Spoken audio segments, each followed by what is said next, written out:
Hello guys, स्वागत है आपका हमारे YouTube channel Uttarakhand next exam में। मैं सागर आपके पास एक और वीडियो लेकर के आया हूं जो कि पशुधन प्रसार अधिकारी एवं कृषि अधिकारी तथा फॉरेस्टर के लिए महत्वपूर्ण है। तो गाइस चलिए वीडियो को शुरू करते हैं। शुरू करने से पहले वीडियो को लाइक, चैनल को सब्सक्राइब और बेल आइकन जरूर दबा दें ताकि प्रत्येक नोटिफिकेशन का पता आपको समय से चलता रहे। गाइस देखिए, आज का हमारा लास्ट वीडियो होगा पशुधन प्रसार अधिकारी का, जो कि महा एपिसोड के नाम से जाना जाएगा। तो चलिए गाइस वीडियो को शुरू करेंगे। और ध्यान दें गाइस कि इसके बाद जितने भी एग्ज़ाम आपके आने वाले हैं, चाहे हम फॉरेस्टर की बात करें, चाहे हम अदर एग्ज़ाम की आने वाली की बात करें, चाहे वो वीडियो का है, तमाम जितने भी एग्ज़ाम आएंगे उत्तराखंड में, यहाँ आपको उसकी तैयारी कराई जाएगी। तो गाइस चैनल को सब्सक्राइब ज़रूर करना ताकि नोटिफिकेशन आपको समय से मिलता रहे। तो चलिए गाइस शुरू करते हैं। पहला क्वेश्चन है, साइलेज बनाने हेतु सर्वाधिक उपयुक्त फसल। तो देखिए गाइस, साइलेज बनाने हेतु सर्वाधिक उपयुक्त फसल है मक्का और सेकंड पोजीशन पे आती है ज्वार।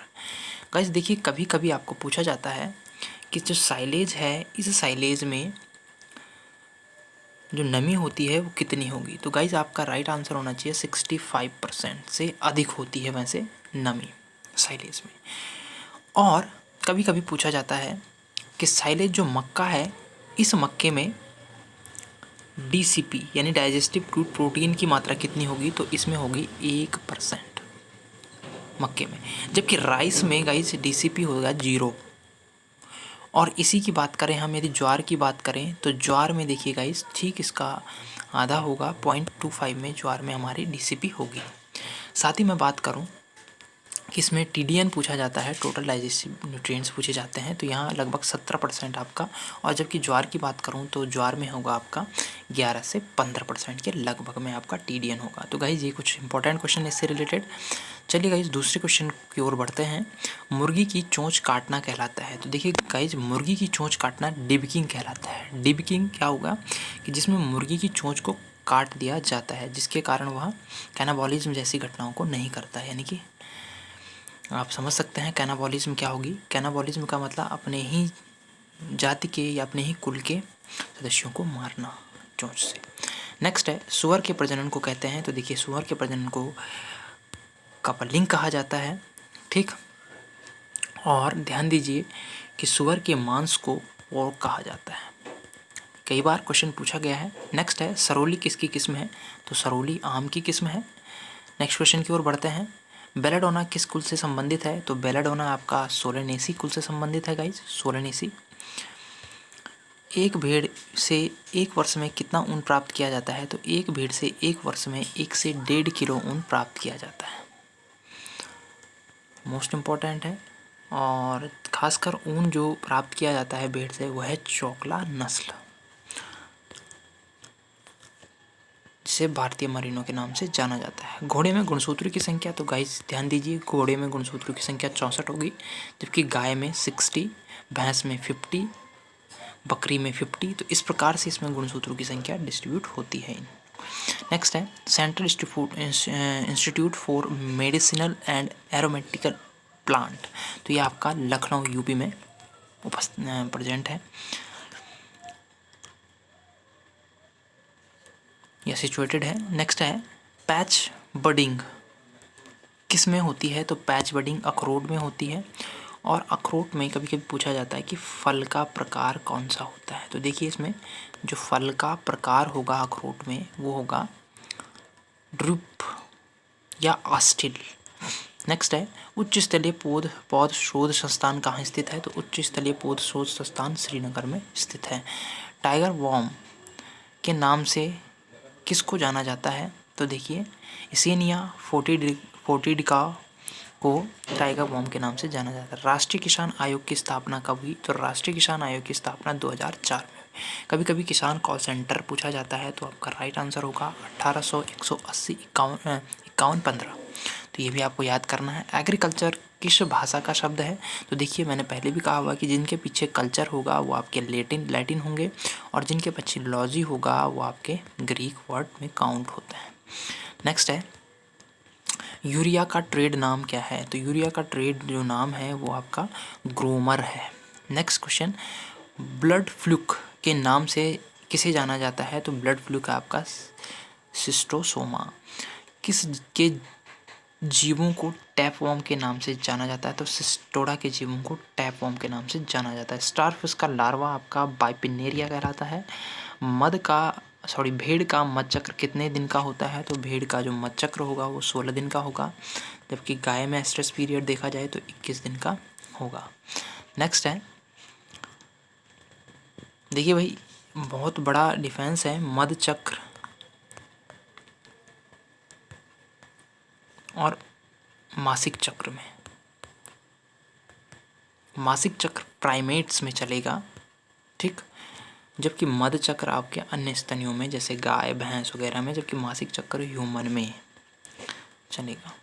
नेक्स्ट है, दूध का रंग लाल हो तो किस बीमारी का संकेत है? तो देखिए दूध का रंग लाल हो तो थनैला रोग की क्या करेगा ये उपस्थिति को दर्ज करेगा जब दूध का रंग लाल हो जाएगा। और यह एक ऐसा रोग है थनैला रोग जो कि हमारे लिए आर्थिक दृष्टिकोण से माना जाता है, इसे हानिकारक माना जाता है। नेक्स्ट है, एक व्यक्ति के आहार में प्रतिदिन कितने ग्राम फल होने चाहिए? तो एक व्यक्ति के आहार में 292 ग्राम प्रतिदिन फल होने चाहिए। केंद्रीय रेशम बोर्ड की स्थापना कब हुई? तो राइट आंसर है 1949 में। मधुमक्खी में पराग डालियाँ कहाँ होती हैं? तो मधुमक्खियों में पराग डालियाँ पैरों के पीछे स्थित होती हैं।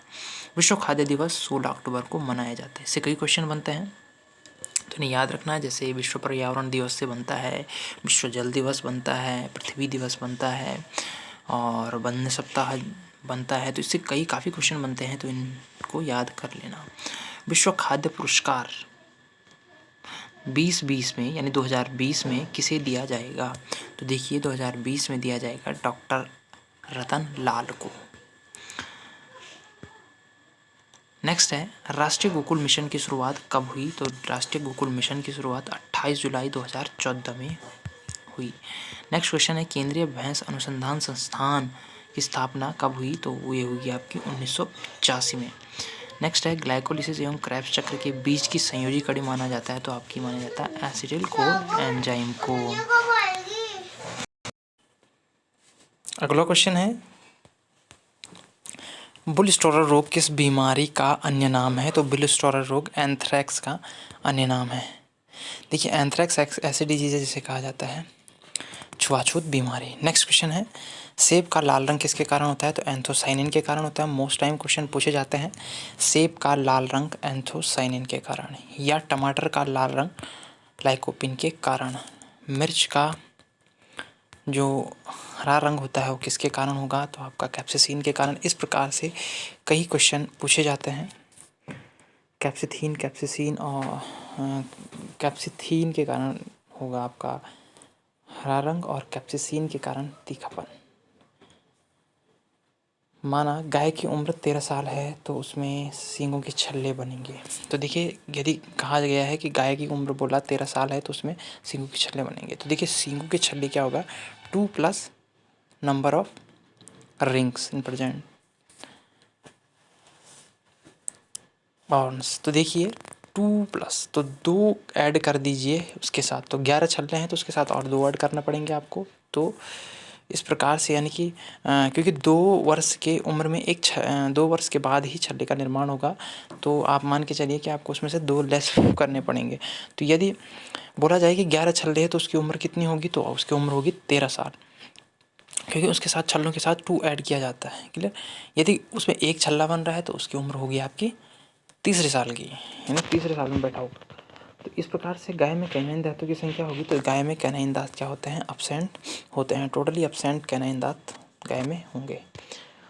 प्राथमिक पोषक तत्व, तो प्राथमिक पोषक तत्व हैं आपके NPK, मोस्ट इम्पॉर्टेंट है NPK आपके प्राथमिक पोषक तत्व कहलाते हैं, जिनकी मात्रा अलग अलग होती है। बात करें हम दालों के लिए इनकी मात्रा चाहिए तो हमें चाहिए 1:2:1 में दालों में, जबकि बात करें हम खाद्य अनाजों में अन्य तो 4:2:1 की मात्रा हमें इनमें चाहिए। इस प्रकार से इसमें होगा। सिमाजीन नामक हर्बिसाइड्स का प्रयोग किस में किया जाता है? तो सिमाजीन का प्रयोग किया जाता है मक्के में। और कभी कभी पूछा जाता है कि सब सर्वाधिक जो कवकनाशी है उसका प्रयोग किस में किया जाता है? तो वो आएगा आपकी धान की फसल में। पौधे से नर पुष्प के हटाने की प्रक्रिया कहलाएगी, तो पौधे से नर पुष्प हटाने की प्रक्रिया इमैस्कुलेशन कहलाएगी। रिजिका का वैज्ञानिक नाम जो होगा वो है आपका मेडिकेगो सेटाइवा। नेक्स्ट है टॉपिंग की प्रक्रिया किस में होती है, तो देखिए टॉपिंग की प्रक्रिया तंबाकू में होती है, चाहे डिस्करिंग की बात करें, क्यूरिंग की बात करें, टॉपिंग की बात करें, ये सारी क्रियाएं तंबाकू में होती है। ब्लोसम एंड रोड बीमारी टमाटर में होती है। नेक्स्ट क्वेश्चन है सिंगल सुपर फॉस्फेट में सल्फर की मात्रा। देखिए ये बार बार पूछे जाने वाला क्वेश्चन है कि सिंगल सुपर फॉस्फेट में SSP में फॉस्फेट की मात्रा, तो 12 सिंगल सुपर फॉस्फेट में सल्फर की मात्रा कह रहे हैं। यदि DSP में पूछा गया तो यहाँ पे फॉस्फेट की मात्रा पूछी गई DSP में, तो आपका जो राइट आंसर होगा वो आपका होगा, देखिए यहाँ पे फॉस्फेट की मात्रा होगी 16 और यहाँ पे फॉस्फेट की मात्रा होगी 32, और जब ट्रिपल सुपर फॉस्फेट में पूछा गया तो वहाँ पे हो गया आपके 48। तो इस प्रकार से इनकी मात्राएं पूछी जाती है। पूछा जॉइंट किसकी किस में है, तो वो होगी बरसीम की।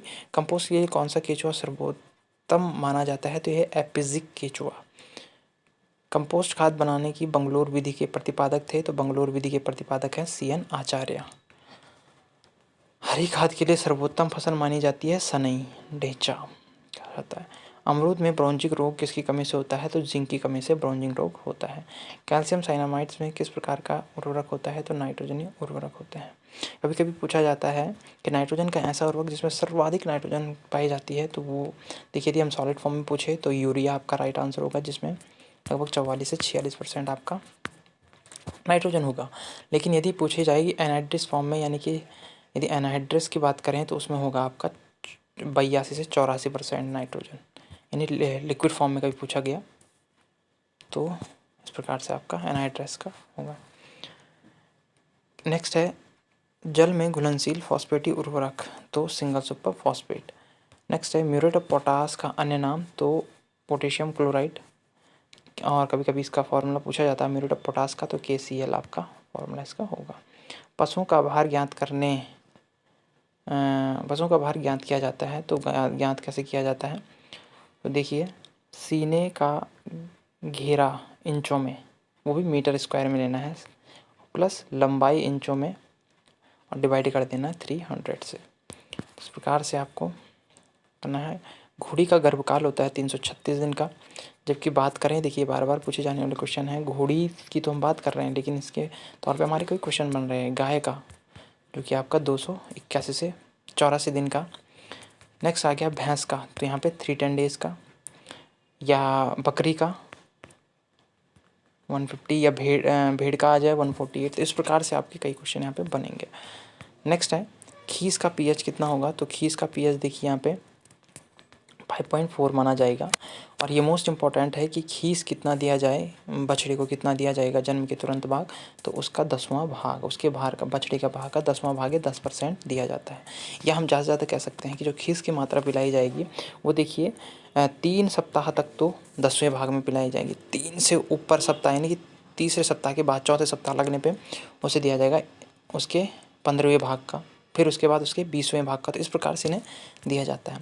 वैसे ज़्यादा आपका 10वां भाग ही पूछा जाएगा। सर्वाधिक वसा किसके दूध में पाई जाती है, तो सर्वाधिक वसा यदि यहाँ से पूछा जाए कि देसी नस्लों के अकॉर्डिंग सर्वाधिक वसा पूछी जाए, तो सर्वाधिक वसा होती है भेड़ में, ठीक। लेकिन यदि ऑप्शन के अकॉर्डिंग पूछा जाए कि सर्वाधिक वसा किस में पाई जाती है, ठीक, तो आपकी होगी जो वो होगी भदावरी नस्ल, जिसमें होगी लगभग 13 से 18% वसा। और यदि वैसे पूछा जाए देसी नस्लों की बात की जाए और भेड़, बकरी, गाय और भैंस का ऑप्शन दिया जाए, तो वहाँ पे आपका राइट आंसर होना है भेड़, क्योंकि भेड़ में है आपके 7% वसा अन्य की तुलना। नेक्स्ट है बकरी की नाड़ी गति कितनी होती है, तो बकरी की नाड़ी गति होती है वो होती है 70 से 80, जो कि फेमोरियल धमनियों द्वारा ज्ञात किया जाता है, फेमोरियल। जबकि बात करें गाय और भैंस की, तो वो होगा आपका कॉक्सियल धमनी द्वारा। नेक्स्ट है अमृत महल की उत्पत्ति कहाँ से हुई, तो अमृत महल की उत्पत्ति होगी आपकी मैसूर कर्नाटक से। नेक्स्ट है फ्रीजवेल किसका संकरण है, तो हॉल्स्टीन और साहिवाल का। और देखिए हॉल्स्टीन और साहिवाल का है और सर्वाधिक दूध देती है, ठीक, एक संकरित है और सर्वाधिक दूध देने वाली है। संकरित नस्लों में।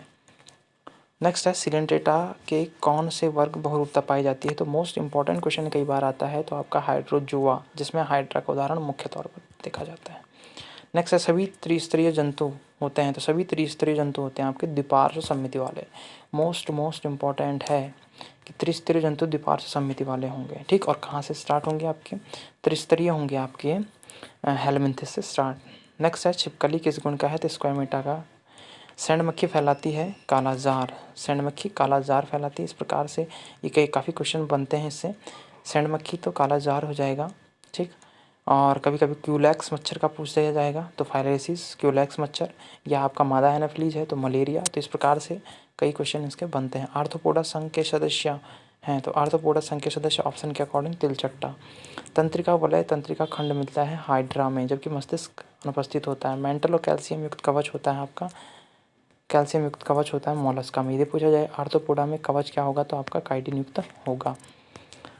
पुनरुद्भवन की क्षमता किस में पाई जाती है? तो पुनरुद्भवन की क्षमता ऑप्शन के अकॉर्डिंग इकाइनोडर्मेट्स में, ठीक है ना। ऑप्शन जो रहा होगा इसमें, तो इकाइनोडर्मेट्स वहाँ राइट आंसर था। नेक्स्ट है पूर्णतः समुद्री संघ है, तो पूर्णतः समुद्री संघ इकाइनोडर्मेट्स, ये मोस्ट इंपॉर्टेंट है। किस पक्षी की चोंच में दांत होते हैं? तो आर्क्योप्टेरिक्स, जो कि हमारा सरीसृप और पक्षी वर्ग के बीच की कड़ी मानी जाती है। नेक्स्ट है पशुओं के स्थायी दांत कितने वर्ष में निकलते हैं? तो आपके 2 वर्ष में आते हैं। गाय में किस प्रकार का अपराय प्लेसेंटा होता है? तो कोटिलिडनरी प्लेसेंटा गाय में पाया जाता है। वीर्य में कौन सी शर्करा पाई जाती है? तो वीर्य में पाई जाने वाली शर्करा है फ्रक्टोज, जिसके कारण स्पर्म को एनर्जी मिलती है। मोस्ट इंपॉर्टेंट क्वेश्चन है, मोस्ट इंपॉर्टेंट, ठीक। और जो कि आपकी प्रोस्टेट ग्लैंड से बनती है। नेक्स्ट है बीमारी में पशुओं को दी जाने वाली औषधि की मात्रा का अध्ययन किया जाता है, तो किसके अंतर्गत किया जाता है? पोसोलॉजी के अंतर्गत किया जाता है। जाइगोमेट्रिक लार ग्रंथि पाई जाती है कुत्ते में। भेड़ में समागम की क्रिया कहलाती है टपिंग, जबकि गाय में कहलाएगी सर्विंग। मुर्गी का सामान्य तापमान क्या होता है? तो मुर्गी का सामान्य तापमान 107 डिग्री फ़ारेनहाइट में होगा, जबकि 41 डिग्री सबसे सर्वाधिक इस मुर्गी में ही होगा। मशरूम की खेती के लिए कितने % नमी की आवश्यकता होती है? तो मशरूम की खेती के लिए 80% नमी की आवश्यकता होती है। बरसीम, जो कि मोस्ट इम्पॉर्टेंट है, बरसीम यानी कि जिससे क्या बनाया जाता है आपका? बरसीम से बनाया जाता है हे। और देखिए हे में पूछा जाता है कि हे में जो नमी होती है वो कितने होती है? तो देखिए हे होता है आपका, हे का मतलब हो गया कि बरसीम या किसी भी घास को, ठीक है ना, काट करके उसे खुले में सुखाना। और देखिए आपको पता होगा कि जब खुले में सुखाएंगे तो उसमें मॉइस्चर बहुत कम होगा, तो मॉइस्चर होगा लेस देन 15%, ठीक। नमी क्या होगी? 15% से कम होगी। नेक्स्ट है और लास्ट क्वेश्चन है कि ग्रेसी स्टंट डिजीज़ का कारण है, तो ग्रेसी स्टंट डिजीज़ का कारण है माइकोप्लाज्मा। और सबसे छोटी कोशिका भी इसकी होती है, ठीक। तो ये आपके पास कुछ क्वेश्चन थे गाइज, जो कि आज के आपके लास्ट सेशन या लास्ट मैं कहूँ एक महासंग्राम था एलईओ का। तो गाइज इसी प्रकार से हमारे चैनल के साथ बने रहिए। आप सभी को आपके एग्ज़ाम के लिए अच्छी विशेष है। आप सभी अपने शिखर पर पहुँचे। धन्यवाद। सभी को एक बार दोबारा से शुभकामनाएं।